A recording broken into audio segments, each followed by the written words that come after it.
So I think it's easy to get caught up just talking about pain and worrying about pain and this motion hurts, that motion hurts, and everybody wants to just focus on the pain, right?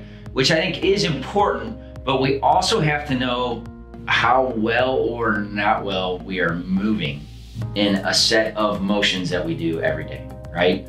We wash our hair, we put on a belt, we put on a bra, we have to bend down and put on socks and shoes, right? There's a certain amount of motion that we have to be able to reach in any given day. So that is why I ended up really enjoying the SFMA, all right, Selective Functional Movement Assessment. So it's a set of 7 standard motions that we use to assess every patient that comes through, okay? It's repeatable. We know exactly what motions to repeat, and it shows us, is the area of function or limited function, in fact, in the area that they have pain, or is it somewhere else? Which that can be tough for some people to comprehend, right? Sometimes people have neck pain, but then you have them go move their shoulder, and this is as far as they can get. I bet if we clean up that shoulder range of motion, some of that neck pain will indeed start to go away. And so it's starting to look at specific joints of the body, and we look to find what areas are functioning, which areas aren't functioning, what areas are painful, what areas aren't painful, and then we start working from there.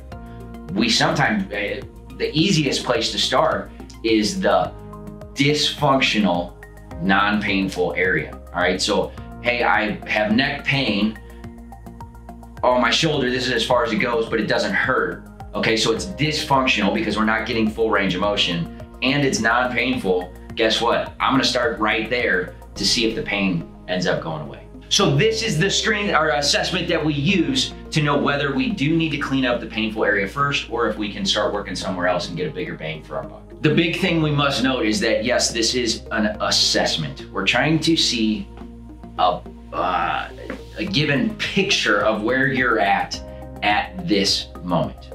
Where sometimes we will do a function movement screen, which that shows us more kind of like symmetry and risk for maybe potential injury. We can't guarantee that during a screen that it will guarantee an injury, but it's, hey, we're gonna flag this as a red flag. Let's clean this up and make sure that this doesn't grow into a bigger issue. So 7 motions, we decide who gets it, right? If somebody unfortunately is like stuck to the side and can't walk in the door because they're in so much pain, they don't get this assessment. But after we clean up some of that acute pain, then we start moving them in that direction of, let's assess these motions and see how we can make it better. This also helps us know, do we need to mobilize / adjust, or do we need to stretch versus strengthen? Because those will get 2 different results, right? As we're doing an assessment, is in fact this limited because of joint, or is it limited to muscle surrounding the joint, all right? And so that helps us decide, do we do chiropractic adjustments, or do we do, some type of single leg stand strengthening work to help increase range of motion. Next, we're gonna show you the motions. We'll have captions right by it. And then I'm gonna pick just a few select motions that might be restricted on Mara, and we'll kind of add those in at the end on what we're looking for. Quick summary, we're looking for, are joints symmetrical? One being your left and your right side of your body, because if there's a major difference from your left to right, that already is raising a flag. Is it uniform? Can we go through ranges of motion with a nice uniform curve, or is there one point where we just hinge?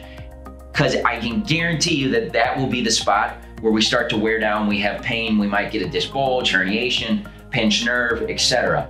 if we're constantly moving at the same spot. And then lastly, it's how well can we shift our body weight forward and backwards? How well is our balance? So as we're going through each one of these motions, that's kind of our checklist. Is it symmetrical left to right? Is it uniform? And does it meet a set standard range of motion that we're trying to see?